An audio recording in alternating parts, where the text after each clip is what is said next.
అమెరికాకు చైనా తీవ్ర హెచ్చరికలు. మీ జోక్యం ఏంటి అసలు? అంటే ఇరాన్కి తెర వెనుక నడిపిస్తే సపోర్ట్ ఇస్తున్నది రష్యా, చైనా, ఉత్తర కొరియా ఇవన్నీ ఉన్నాయని కొన్ని వార్తలు వచ్చాయి. అంటే వీళ్ళ ఇంటెలిజెన్స్ వాటికి తోడ్పడుతుందని.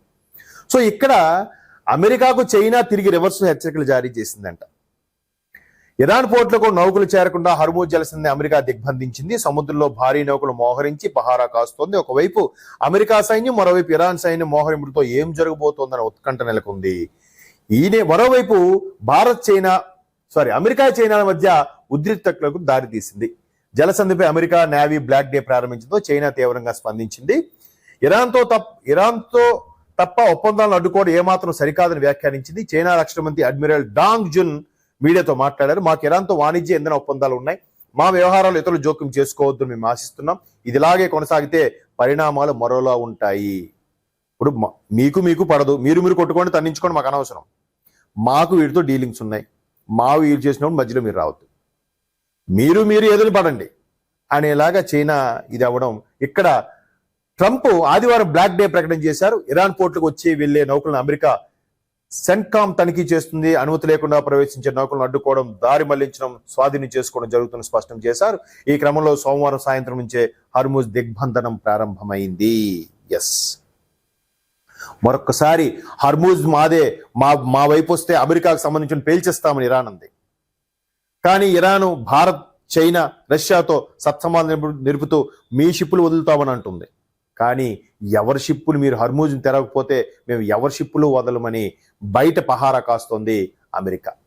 సో ఈ పశ్చిమాసియాది ఇప్పుడప్పుడే భగ్గుమండం అయ్యేలా లేదు. పైపెచ్చు ఇది ప్రపంచ యుద్ధానికి దారితీస్తుందా అనే మీమాంసలో ఉంది. అది పక్కన పెడితే ప్రస్తుతానికి ఆయిల్ సంక్షోభం, చమురు సంక్షోభం, గ్యాస్ సంక్షోభం, తద్వారా ఆర్థిక సంక్షోభం, ఇవన్నీ పక్కన పెడితే ఎల్నిన్ అనే కొత్త కరువు ఏర్పడబోతోందట ప్రపంచ దేశాల్లో. ఆ ఎల్నినోపై పర్యావరణ శాస్త్రవేత్తలు కూడా ఆందోళన వ్యక్తం చేస్తున్నారు.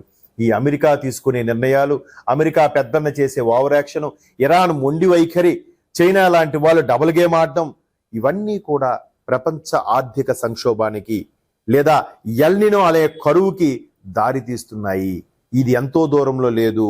80% ఎల్నినో కరువు రాబోతుంది అని ఇప్పటికే పర్యావరణ శాస్త్రవేత్తలు పత్రికా ముఖంగా, ఛానల్స్ ముఖంగా ఇంటర్వ్యూలు ఇస్తూ తస్మాత్ జాగ్రత్తగా ఉండండి, భద్రపరుచుకోండి, మితిమీరిన ఖర్చు పెట్టద్దు, సేవ్ చేసుకోండి అని హెచ్చరికలు జారీ చేస్తుంది.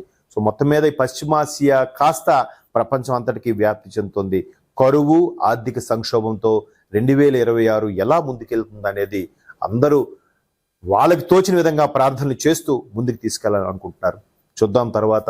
ఏదైనా నలుగురితో నారాయణ, ప్రపంచం ఎటు తీసుకెళ్తే మనం అటు వెళ్లాల్సిందే. బట్ మన వంతు ప్రయత్నం చేయాలి, జాగ్రత్తగా ఉండాలి.